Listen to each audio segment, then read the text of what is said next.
नमस्कार, खबर control news में आपका स्वागत है। आज हम पिपरगंज विधानसभा से आम आदमी पार्टी के लोकप्रिय समाज सेवी व नेता मुकेश पाल जी से क्षेत्रीय मुद्दों पर सीधी बात करेंगे। मुकेश जी, खबर कंट्रोल न्यूज में आपका स्वागत है सर। बहुत बहुत सबसे धन्यवाद। पहले हमारे नमस्कार। दर्शकों को बताया जो सर कश्मीर के अंदर 28 हिंदुओं को जो कत्लेआम कर दिया गया, इसको लेकर आप क्या कहना चाहेंगे सर? देखिए, जितनी निंदा की जाए उतनी कम है। पूरे देश में बहुत शोक की बात है। तमाम पार्टियां जितनी भी भारत की हैं उन सब ने इसकी निंदा करी है। अभी प्रधानमंत्री जी ने जो सर्वदलीय बैठक बुलाई उसमें सब पार्टियों ने कहा है कि आप जो कुछ कदम उठाना चाहें वो उठाएं। और मैं तो यही कहूँगा कि बेकसूर लोग मारे गए हैं, बहुत ही कायराना कार्य हुआ है, इसमें सख्त से सख्त सजा दी जानी चाहिए। हम तो यही बोल सकते हैं। क्या लगता है, सोची समझी कोई प्लानिंग रही है सर पहले से ही? देखिए, इसके बारे में कुछ कहा नहीं जा सकता, सिर्फ इतना कहा जा सकता है कि हमें ये भरोसा है कि सरकार ठोस कदम उठाएगी और इस तरह के अब जो कायराना हमले हैं उन पर रोक लगेगी। सिंधु घाटी में अभी फिलहाल पीएम मोदी ने पानी को रोका है सर। हाँ जी। तो पाकिस्तान कह रही है कि हम और बदला लेने को और आगे बढ़ेंगे और आतंकी भेजेंगे हम, अगर ऐसा किया तो। प्रधानमंत्री जी देश के प्रधानमंत्री हैं। उन्होंने जो बात कही है, सारी पार्टियों से मिलजुल कर बात हुई है, सभी पार्टियां उसमें गई हैं। पार्टियों ने विशेष तौर पर प्रधानमंत्री जी से कहा है कि आप जो कदम उठाना चाहें उठाएं। तो देश इस समय बिल्कुल इस स्थिति में आ चुका है कि उन्हें बहुत ही जोरदार और करारा जवाब देगा पाकिस्तान को। तो इस तरीके से ये सब चीज़ हो रही है भाई, देश में बड़ी गलत है और सरकार बहुत ठोस कदम उठाएगी। आपका जुड़ाव आम आदमी पार्टी से कब हुआ सर? मैं पहले कांग्रेस में था, फिर मैं कुछ समय बीजेपी में रहा। आम आदमी पार्टी में पिछले 4 वर्षों से हूँ और आम आदमी पार्टी में विधानसभा संगठन मंत्री के रूप में मैं यहाँ पर हूँ। और मनीष सिसोदिया जी जो हमारे क्षेत्र के विधायक थे, डिप्टी सीएम दिल्ली के थे, वो हमें पार्टी में लाए और उनके ही माध्यम से हम लोग संगठन मंत्री बने, ये संगठन यहाँ बना। जी सर, जैसे उपचुनाव है आने वाले समय में, अगर पार्टी हाँ। आपको मौका दे क्षेत्र का प्रतिनिधित्व करने का, तो आप करोगे? आम आदमी पार्टी के कार्यकर्ता हैं और हर एक कार्यकर्ता की ये इच्छा रहती है कि जीवन में एक बार चुनाव जरूर लड़ें।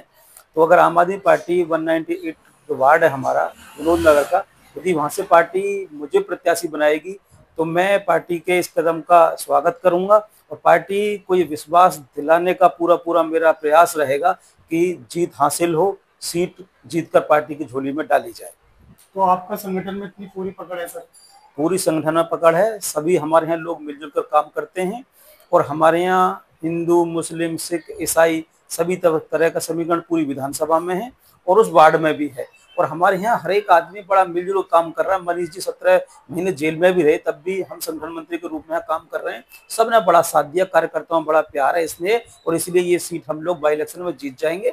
और भी हम तो ये कहते हैं हमें मिल जाए बहुत अच्छी बात है, पार्टी बाकी जिस किसी को भी और को भी देगी तो संगठन मंत्री होने के नाते उसे पूरी तरीके से मदद करेंगे, लड़वाएंगे, हर तरीके से हमारी उसको सहायता मिलेगी। इस बार सर जो मेयर का चुनाव हुआ 25 अप्रैल को, उसमें दिल्ली के जो सीएम थे उन्होंने साफ साफ मना कर दिया, पूर्व सीएम मतलब केजरीवाल जी, कि हम मेयर का चुनाव नहीं लड़ेंगे। क्या कारण था सर? देखिए, ऐसा है कि इस बार आम आदमी पार्टी ने फैसला किया कि हम मेयर के इलेक्शन से दूर रहेंगे। हाईकमान की चीजें, बहुत सारी चीजें उन्होंने सोची होंगी, परंतु ये कि भाई पार्टी ने इस बात पर मंथन किया, बहुत बातों पर बात हुई, बहुत बातों पर बात होने को हाईकमान ने फैसला लिया कि हम ये मेयर का इलेक्शन जो इसमें भाग नहीं लेंगे। 2 बार से हमारा मेयर था, सब कुछ था, पार्टी ने बहुत मंथन किया। वो पार्टी का हाईकमान का इस तरह की चीज है कि उन्होंने सोचा और फिर अरविंद केजरीवाल जी का जो बयान आया, जैसे आपने बताया कि भाई हम इसमें भाग नहीं लेंगे, तो पार्टी ने नहीं लिया। अगर कहते तो नॉमिनेशन होता। सर, जिस तरह से भारतीय जनता पार्टी जो मॉडल अपनाई विधानसभा चुनाव में, चाहे वो 2500 रुपये महिला को देने का मॉडल हो या 200 यूनिट बिजली फ्री करने का मॉडल, कहीं ना कहीं आम आदमी पार्टी का ही मॉडल अपनाया उसने विधानसभा चुनाव में। जीतने के पश्चात सारे के सारे वादे फेल हुए होंगे, क्या कहना चाहेंगे सर? देखिए, भारतीय जनता पार्टी ने जो भी वादे करे, सबसे पहली बात तो ये कि वो वादे करे कि जो हमारी सरकार सुविधाएं दे रही, उन्होंने जो भी वादे करे आप उन पर अगर गौर करेंगे तो वो वादे थे जो हम ऑलरेडी सुविधा दे रहे थे। अब उन्होंने वही जो हम सुविधा दे रहे थे उनको बंद करने का काम धीरे धीरे धीरे धीरे स्टार्ट किया है। पर 2500 रुपए वाले पे वो लोग बिल्कुल फेल हो चुके हैं। महिलाएं अभी हमारे मोहल्ले में बात कर रही थी कि अब उनको जो है टिकटों में बड़ी परेशानी आ रही है। कई बसों में आने जाने वाली जो महिलाएं जो हमारे घर में मेड वगैरह काम करती है, वो ये कह रही थी कि भैया अगर ये बंद हो जाएगा तो हमें तो सिर्फ 9,000 रुपये मिलते हैं, 9 में से हमारा 3,000 रुपये तो किराए में ही चला जाएगा। तो ये लोगों को धीरे धीरे पता चलेगा कि आम आदमी पार्टी और भारतीय जनता पार्टी में क्या अंतर था।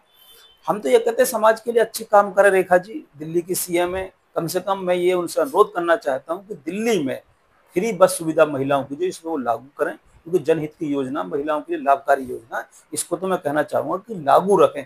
कोई भी बात हो, कैसी भी हो सरकार से, चाहे वो लड़ना पड़े उन्हें अपने बड़े नेताओं से, लेकिन इसको तो योजना को लागू रखें। बहुत महिला इससे लाभान्वित होती हैं।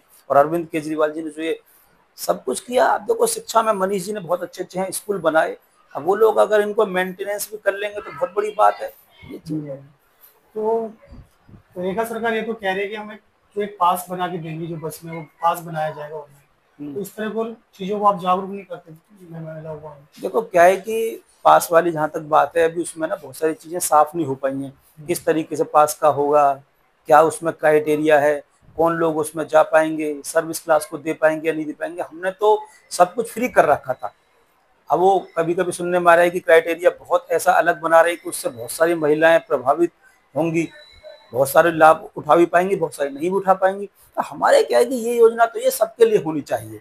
महिला जो है, गरीब है, अमीर है, ये नहीं कि भाई उसकी इतनी सैलरी होगी तो वो नहीं है, जो अपना सर्विस क्लास महिला उसे नहीं देंगे। मतलब बहुत सारी इसमें चीजें अभी आ रही हैं। अभी तो उन्होंने कोई साफ ही नहीं किया है, अभी तो बिल्कुल भी कोई साफ नहीं कर पाए इसमें। भाई जब तक पास ना बन जाए, पास मतलब किस क्राइटेरिया में बनेगा ये तय ना हो जाए, ये सारी बातें अभी ऐसा है कि बहुत ज्यादा ये झोलमोल है, इसमें भी कुछ भी क्लियर नहीं हो पा रहा। हाँ, जब महिलाओं का पास बन जाएगा, जब पता पड़ जाएगा भी इस क्राइटेरिया पास बना है, तब पता चल जाएगा। हम तो चाहते हैं कि वो लाभ दें, चाहे पास के माध्यम से जाए, कैसे भी दें, उनको लाभ देना चाहिए। महिलाओं को इसका बहुत अच्छा एक संदेश जाएगा उनके लिए। कुछ अंत में दर्शकों को कुछ मैसेज देना चाहेंगे आप? आप लोगों ने आए, आपका बहुत बहुत स्वागत है। बाकी पटना के विधानसभा में जैसे आपने कहा, तो हमारे सभी लोग बड़े मिलजुल कर काम करते हैं। और हम तो चाहते हैं कि दिल्ली में जब भारतीय जनता पार्टी की सरकार बनी है, तो अब वो जो चीज उन्होंने बोली है, जो वादे उन्होंने जनता के लिए किए हैं, जो जनता के बीच उन्होंने आकर बात कही, तो भारतीय जनता पार्टी की सरकार से हमारा अनुरोध है, निवेदन है कि उन सब बातों को पूरा करें। पानी की इतनी बड़ी समस्या यहाँ चल रही है, लोगों के यहाँ गलियों में पानी अब फिर से आप देख रहे हो कि लोग घरों में आ रहे हैं, पानी साफ नहीं आ रहा है, जहाँ गंदा आ रहा है। तो इस तरह की चीजें कि इन पर भारतीय जनता पार्टी के नेता वो सब लोग ध्यान दें। बाकी जैसे आपने बाई इलेक्शन के बारे में कहा, तो हमारे जो भी लोग और भी साथी मांग रहे हैं, हमारा उनका भी स्वागत है। पार्टी जिस किसी को भी देगी, संगठन उसे पूर्ण रूप से लड़वाने का कार्य करेगा। धन्यवाद।